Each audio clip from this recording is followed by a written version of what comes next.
तुम्ही स्किल डेव्हलपमेंटचा उल्लेख केला. जेव्हा जेव्हा नोकरी धंद्याचा विषय येतो, तेव्हा मराठी माणसाचा विषय येतो. मराठी माणसाला प्राधान्य मिळालं पाहिजे, मराठी माणसाला नोकऱ्या मिळाल्या पाहिजेत, मराठी माणूस स्किल्ड झाला पाहिजे. त्यासाठी म्हणून काही ठोस उपाययोजना या एका वर्षाच्या कालखंडामध्ये हाती घेण्यात आलेल्या आहेत का? हे मला सांगताना खरंच मनापासून आनंद आहे.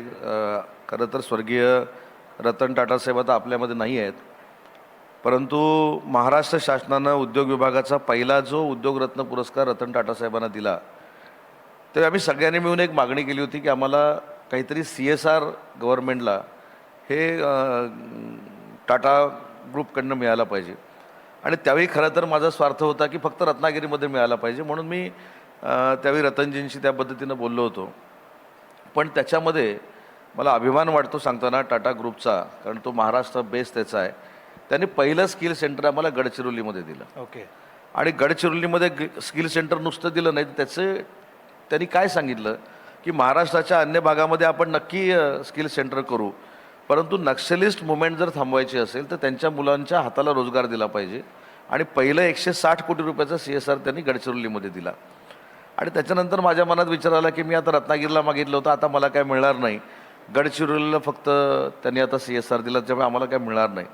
पण मला आश्चर्याचा धक्का बसला की त्यांनी 160 कोटी रुपये रत्नागिरीला दिले, त्याने 160 कोटी रुपये ठाण्याला दिले, त्याने 160 कोटी रुपये पुण्याला दिले, त्याने 160 कोटी रुपये बीडला दिले, आणि जवळजवळ 750 कोटी रुपये स्किल डेव्हलपमेंटसाठी टाटा ग्रुपनं महाराष्ट्र शासनाला दिले.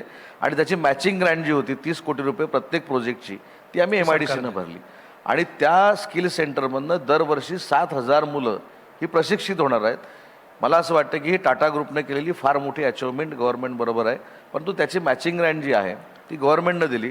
परंतु रतन टाटासाहेबांकडे ज्यावेळी उद्योगरत्न पुरस्कार देताना आम्ही मागणी केली होती, आणि माझ्या डोक्यामध्ये होतं की काय रत्नागिरीला 50 कोटी रुपये मिळतील, पण त्याच्या पुढं जाऊन टाटा ग्रुपनं जवळजवळ 750 कोटी रुपये हे महाराष्ट्राच्या स्किल डेव्हलपमेंटसाठी दिले. हे सगळे आकडे ऐकत असताना जेव्हा प्रत्यक्षात लोक म्हणतात की लोकांना रोजगारच मिळत नाही, विरोधक नेहमी हा आक्षेप घेतात ती आकडे कागदावर दाखवले जातात, पण प्रत्यक्षात लोकांना, तरुणांना नोकऱ्या मिळत नाहीत, रोजगार मिळत नाही. याचं उत्तर कसं देणार? नाही, ह्यामध्ये हा प्रचार कोण करतात तर आमचे विरोधक करतात. म्हणजे त्यांची ही पॉलिसीच आहे की एखादा प्रकल्प आला की त्याला विरोध करायचा, प्रकल्प झाला तर तो आमच्यामुळं झाला म्हणून सांगायचं, प्रकल्प नाही झाला तर आम्ही शेतकऱ्यांचं म्हणणं ऐकलं म्हणून सांगायचं. ही दुटप्पी भूमिका महाविकास आघाडीमधल्या प्रत्येक पक्षाची आहे. पण मी अगदी दाव्यानिशी सांगू शकतो की जे प्रकल्प आता येत आहेत आणि जे प्रकल्प आता आलेले आहेत त्याच्यातनं नक्कीच रोजगार निर्मिती झालेली आहे. कदाचित इन्फ्रास्ट्रक्चरचं काम सुरू असेल म्हणून तिथल्या स्थानिक लोकांना रोजगार मिळाला असेल. इन्फ्रास्ट्रक्चर पूर्ण झाल्यानंतर, पूर्ण एस्टॅब्लिश झाल्यानंतर उद्योग, तिथल्या स्थानिक लोकांना रोजगार मिळेल. परंतु त्याच्यासाठी काय पाहिजे, तर जे प्रॉडक्ट इंडस्ट्रीला पाहिजे ते आम्ही तयार करणं गरजेचं आहे.